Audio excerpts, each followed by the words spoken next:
Welcome to Moving Through and Beyond, a podcast dedicated to sharing inspired journeys of redefining life, vision, and purpose after immense hardship and grief. My goal with this podcast is to give you hope and to let my guest journeys inspire you to make the choice to keep looking up. I'm your host, Carey Conley.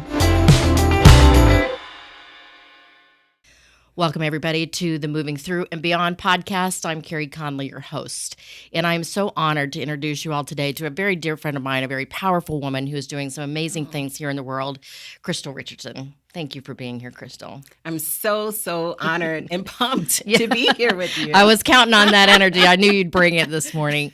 You know, you have so much going on. You're known as a wealth innovation strategist. I love that title, by the way. I know that you are creating a movement with some very powerful women, and it's called Women of Impact and Innovation. Launching several TV shows, written several books, more to come, and I would love for you to share more of that at the end, so that we make sure people know where to find you and what you've got going on. Yeah, awesome. Yeah. So thank you for being here. You know my story. I've been on speaking platforms with you. You have. And I decided to launch this podcast because you and I both know that there are people out there who are really struggling through a lot of life stuff. And so I bring people on like you who have achieved a lot in this world to share a little bit more about their real story so that people can move through their adversities. So I would love for you to tell me a little bit about your upbringing. My upbringing. Well, first of all, like I said, I'm really pumped to be here, and you're just starting this. And so this is just something new and exciting for you and for all of us to see where this is going to go with all of your amazing guests. Because you know some really cool people. I am very blessed Powerful in that people, way. But cool people. This is why I knew I could do the podcast. Yeah. So as far as my upbringing, I was raised in Flint, Michigan. And my parents sent me to kindergarten with my little plastic briefcase. It was like various colors of blue. It was so cute. And I had on my little pleather outfit. It was brown. And I had frills on my collar, frills on my socks, frills on my underwear, which I'll get to in a minute. But, you know, they told me I could be anything I want to be. I could do anything I want to do. And so I believe them. And we had some little homeschooling that was happening before I went to kindergarten. First day of kindergarten, I wanted to show off all my frills, including the frills on my underwear, because it was just so cute. They didn't tell me not to at home, like, you know, don't show your frills. I didn't know. So I got put in the corner on the first day. Great start. Right. Great start. But also anything and everything that the teacher asked, I would raise my hand. And it wasn't that I thought I knew the answer. I actually did, because my parents did very well with my brother and I. He's 4 years older than me. And so by not just thinking I knew the answer, but actually knowing the answers and having all my cute little outfits and my pretty hair, however she fixed it, it caused me from day one to be bullied. And that was something that actually stayed with me through elementary school, junior high school, on up through adulthood. Now, yes, there were a lot of things that I had accomplished and still are accomplishing. But up till age 50, of which I just had a birthday, I just turned 58. And so up to age 50, though, there was still a specific personality type that I allowed. And we'll come back to that word. I allowed to bully me. And so, you know, up until that time, I had been to, 20-some, 30-some countries, you know, at that point, doing various things with business, entrepreneurship, missions, genetic research, like a number of different things, and started a number of companies. There were a lot of things that I had accomplished, but that specific personality type, I allowed into my life in a specific way that when I turned age 50, I had to say two words. And you've heard this before, Carey, that the two words were no more. Right. No more.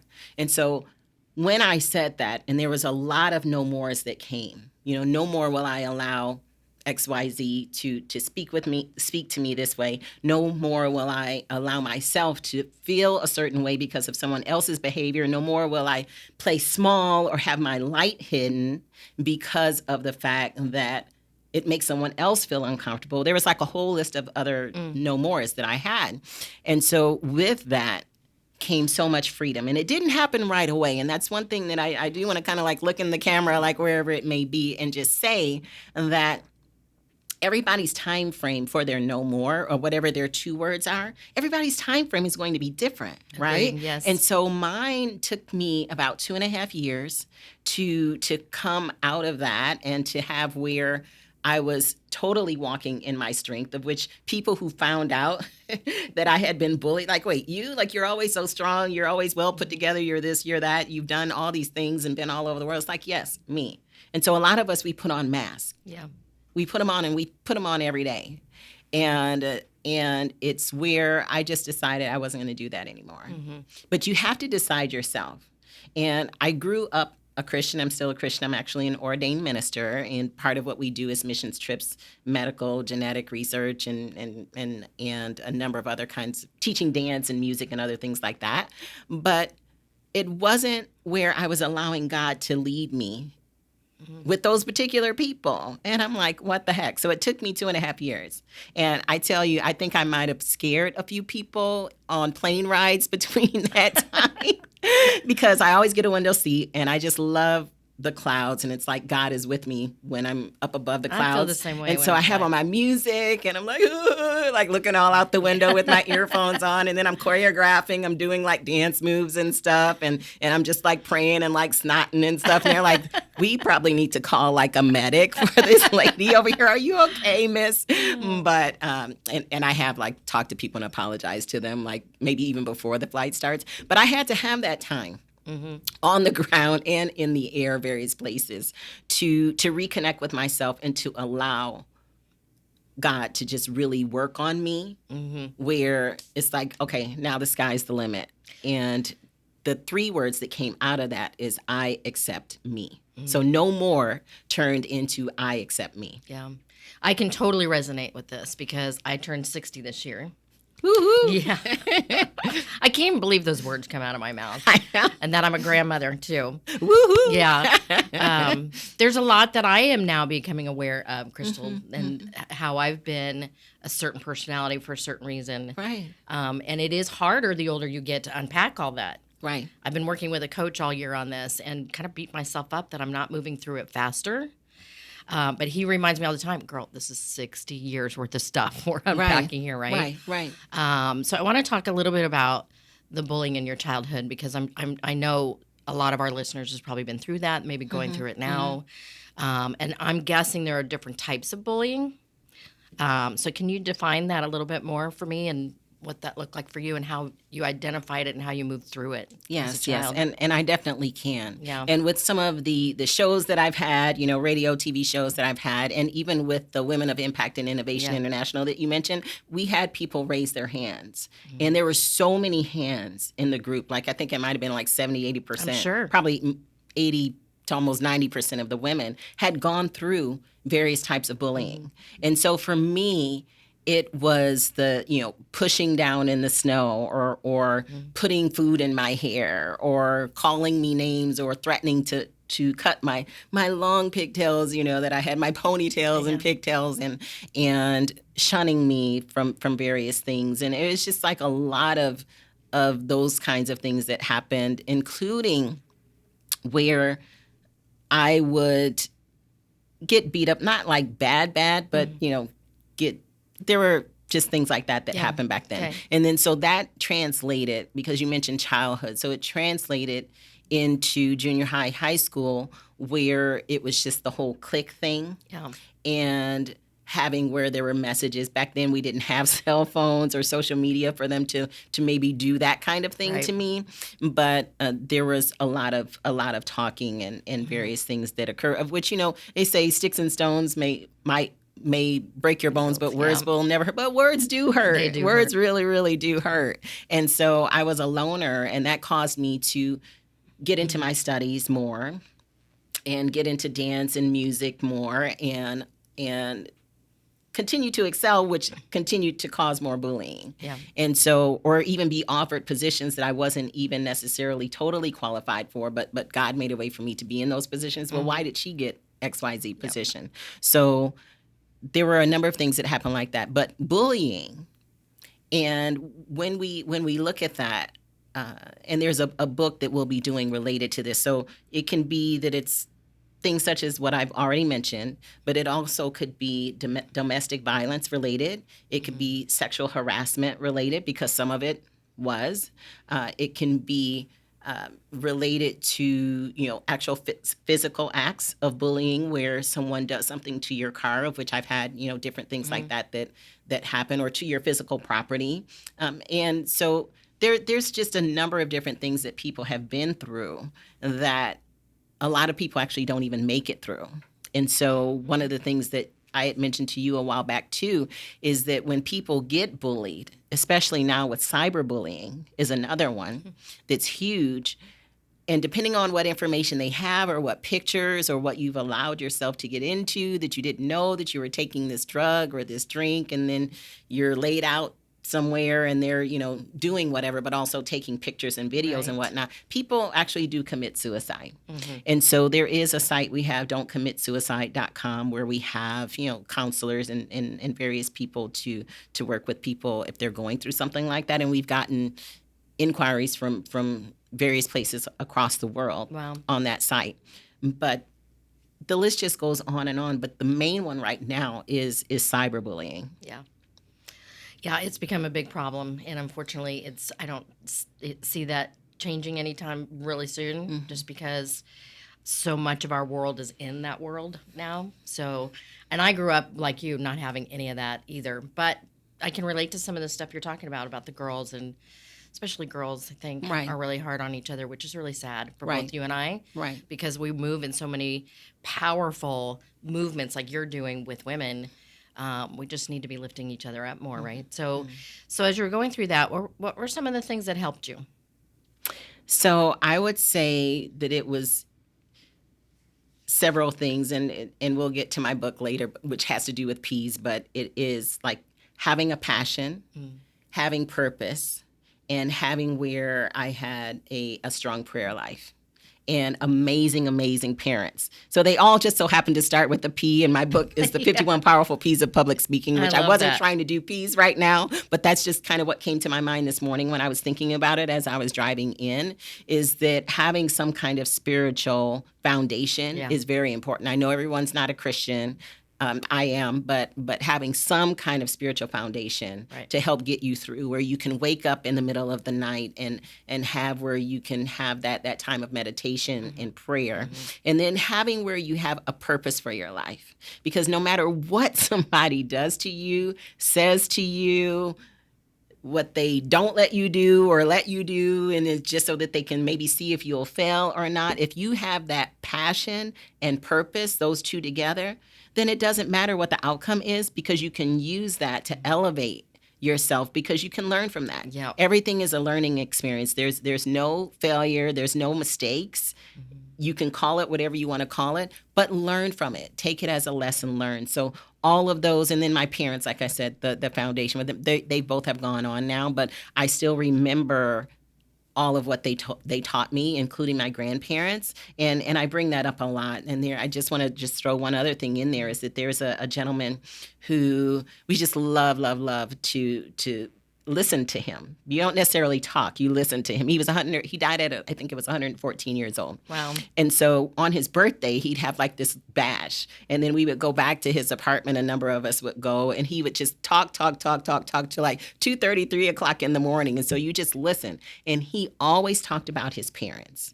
Always, in every single conversation, and eating oatmeal with apple and cinnamon. He had these very specific, in the olive oil. He'd bring out the olive oil, he'd lather everybody up. Maybe this is how he lived to be 114. Yeah, with no cane. He was a vegetarian too, or vegan. Okay. Vegan.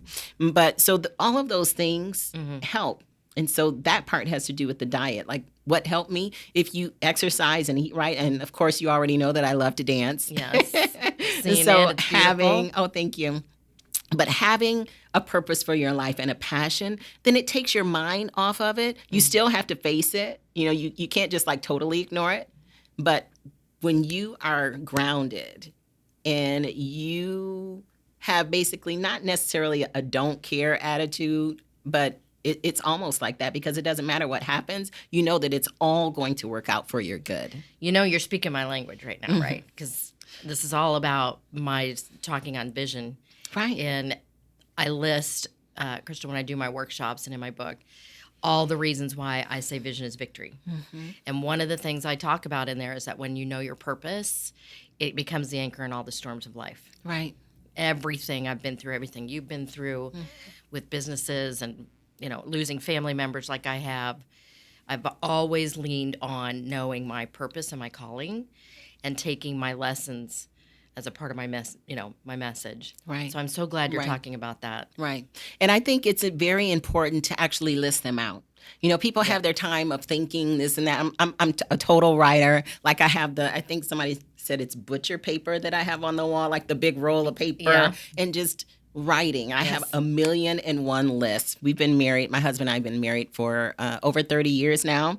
And when he married me, he's like, all these lists like everywhere, and the Post-it notes and different books that have all including the list that he had to fill out in order to marry me. Okay, so we had to go through some assessments and analysis. Okay. I just want to say that too. But having a list of your lessons learned, so that you can use them as potential stories, when you're speaking. Everybody doesn't want to be a speaker, but it is where, even if you're speaking to a friend on the phone, it's not that you want to be up on a platform necessarily. It helps to know all of those. But even speaking to a friend, you'll be able to go back to that if they're written down, because you can visualize. For me, I can visualize the list. And it's not like, okay, I'm going to say number 7 now. I'm going to go to number 13. But it is where I can visualize it, and it just comes back to remembrance quicker when you have them written down. Agreed. I talk all the time about how I love vision boards. They're beautiful. Right. I have one. But what most people do is put the pretty pictures up and then just leave it and not write it out in detail, right? And God is in the details. He wants to know exactly, be specific with me, what it is that your heart desires, what it is that you want to do, so that we can collaborate, right? So I'm loving everything you're saying right now, because this is my life's work, is getting people to get out of there someday. It's our life's work. Yes. This is why you and I are friends and why you're That's here. why we're friends. Yes. So I love some of the stuff you're sharing as you were moving through the bullying. And I'm also loving that you're speaking now at an age of where you're becoming more aware of what you allowed in your life. And I think that's another important point for people to understand, that it is always, we never stop learning. Right. Especially about ourselves. And I think it's really encouraging to hear that even at our ages, for people to know that we're still unpacking stuff. Right. Yeah. And how do you move through that? Do you do a lot of workshops? Do you read a lot? Do you work with coaches? What's helping you move through that?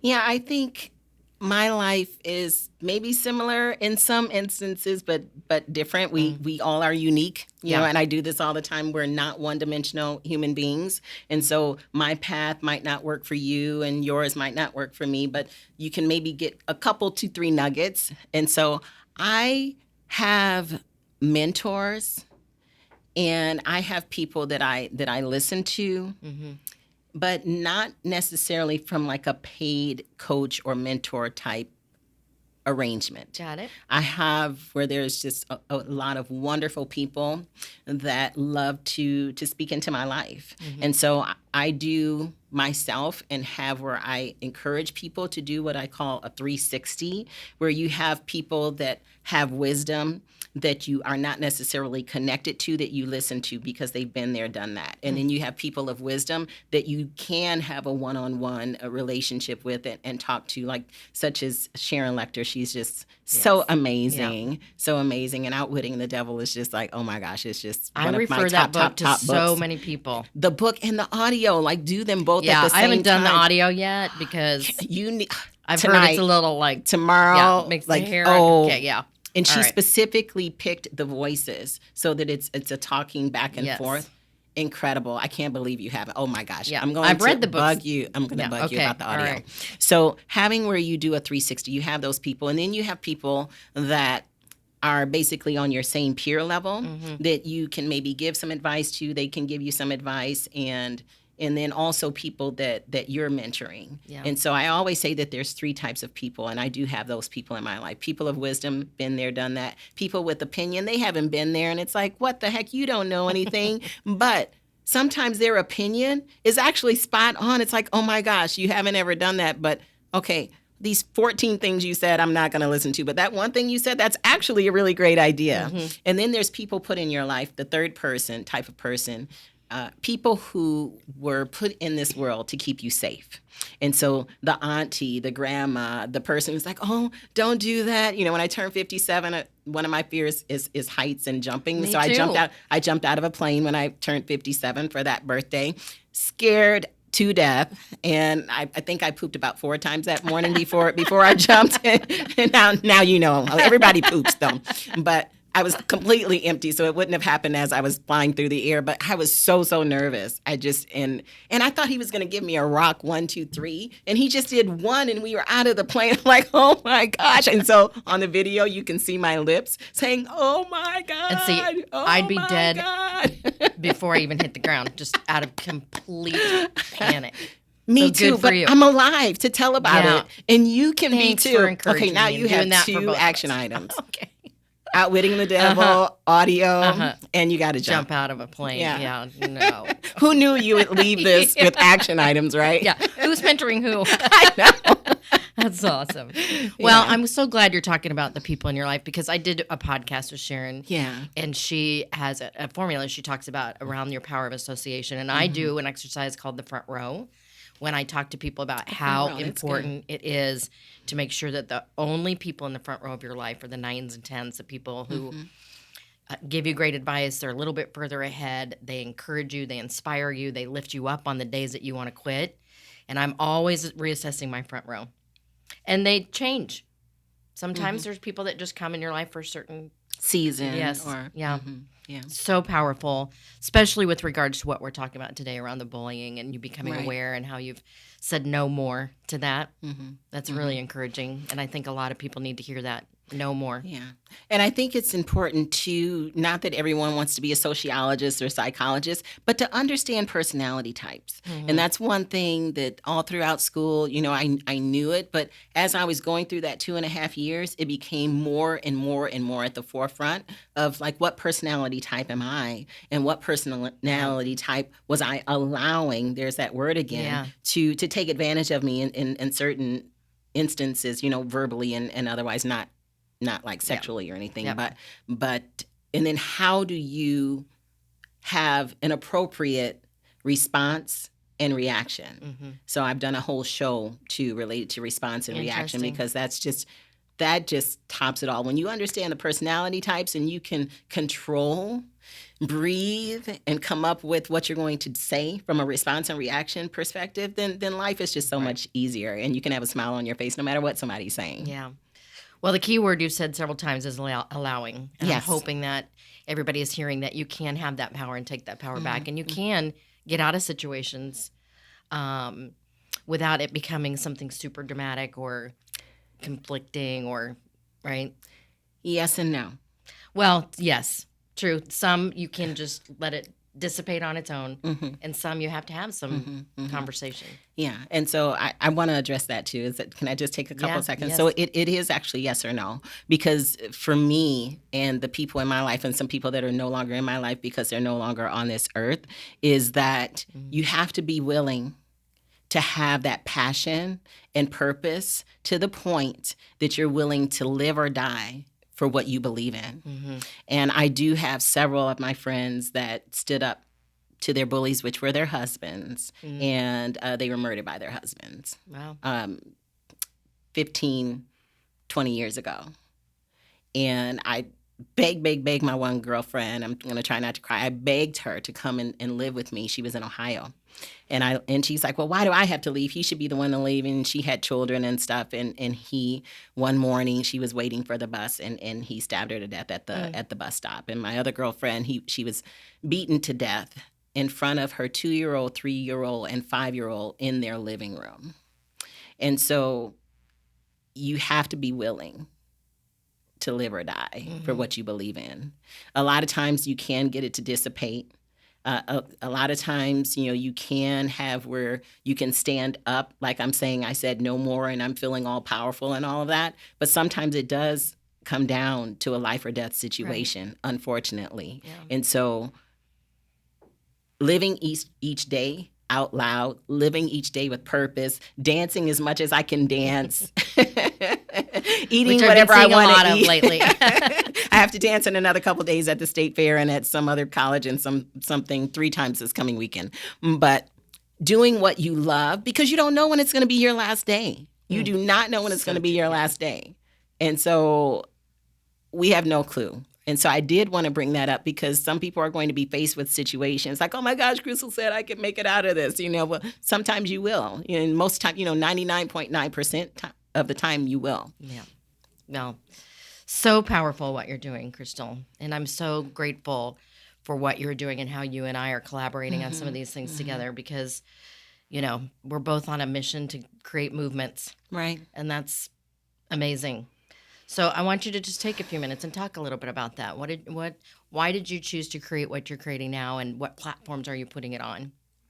Yeah, so the one movement where everybody is like on social media, so they plastered all kinds of pictures and videos. I woke up the next morning, I'm like, oh my gosh, there was just so much out there. Yeah. So the Women of Impact and Innovation International is something that has been on my heart for a while that I was running from, because women, quite frankly, some men are drama kings, but a lot of women are drama queens and just cause, strife. Yes. And so and they were the ones that bullied me the most. And so I was not trying to have this women's movement. I really wasn't. But, God kept saying, you need your sisters. You need your sisters. Krystylle, you actually do really need your sisters. So we, again, who do we allow into our life? Who do we allow on the front row? I like that. I'm going to have to use that, and I'll use your name related to front row. Who do we allow there? So having powerful, impactful women come together who are innovators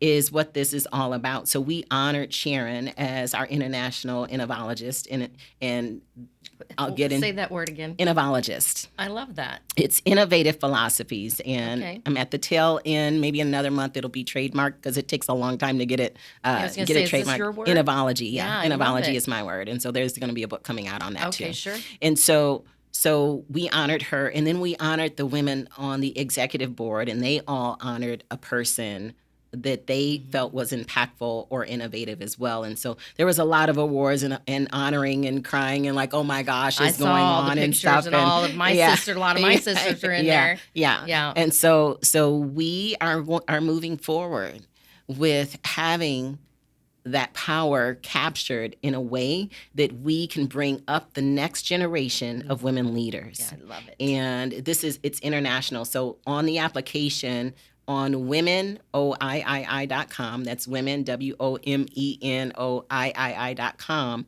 you'll see on there, if you want to apply to be a part of it, of which it's not where we don't allow people to be a part, but it asks, what countries have you been to, or even if you haven't during COVID, where have you spoken virtually, because this is international. And so starting next year, we will be starting the international component as well. I love this so much. And so you're creating a TV show as well?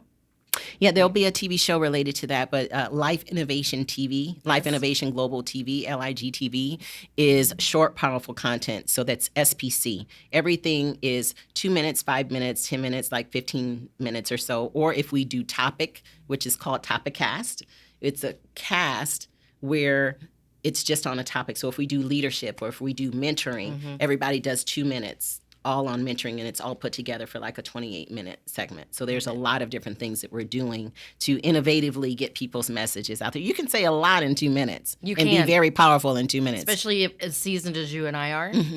Yeah, we figured that out. Right. Doesn't take a lot. You brought one of your books with you. I did. Yeah, I did. So the end of this year, this will be coming out, the 51, let's go to wherever the cameras are, the 51 powerful P's of public speaking. So people are like, why 51? Is because that's the number that I came up with that I wanted to use. Love it. I want to read that for sure. Yeah. So it's amazing. A lot of great exercises you can pull from the various segments, 1 P here, 1 P there, 1 P there, and then practice it. And it doesn't matter where you are in your journey as a speaker or where you've spoken all over the world. You can use this book. Love it. So I have one last question for you. Sure. What is the one thing in this world and everything that's going on right now that gives you the most peace? The most peace. Oh wow. See, you came hard right here. What gives me the most peace? I would have to say being able to go to sleep at night knowing that I was not perfect all during the day, but I did my best. Yeah, I love that. That gives me peace. And remembering my parents when I'm going through that self-evaluation. Because with COVID and double pneumonia, I had long COVID, and I still have. That was a couple years ago. There were people that reached out to me that I didn't even really knew that I existed. It was a very humbling time because I did almost die with the double pneumonia. It was very, very deep. It was so horrible. Yeah. And so having over 20 some near-death experiences, of which that was one, it puts you in a different place. And so the whole long COVID thing, and sometimes I don't remember stuff. And so I have to ask for a lot of grace, a lot of mercy, a lot of forgiveness. And I do say I'm sorry a lot because I really am sorry if I forget, whatever it is. Yeah. And so just being able to be okay at night. Well, that I gave my best. That. Yeah. I think it's important in this world for people to know that. Right. So thank you. Thank you. I appreciate you being here so much. Any last piece of advice you want to share with anybody? Let us know how people can find you. Yeah, so you can find me at my website with my very unique name that my parents gave me, KrystylleRichardson.com. That's KrystylleRichardson.com, Richardson.com, and also the women's organization, WomenOIII.com is where people can find me. And I just want to say to people, just no matter where you are in your life, keep rising. Yeah. Keep rising. Thank you for saying that, because I always close out this podcast telling people to keep looking up. Oh. So thank you. Yeah. Krystylle, thank you for being here with me today. Oh, such thank an honor. You. Thank you. Thank you, listeners, for watching this episode of Moving Through and Beyond. And I'm your host, Carey Conley. And again, want to remind you to keep looking up. If you found this episode inspiring or helpful, please share it with a friend or a family member. In order to be successful on this mission, I can't do it alone. Connect with me at www.careyconley.com, and don't forget to sign up for my weekly Do It On Purpose newsletter. Let's build this life-giving vision movement together to end this epidemic, save lives, and create purpose.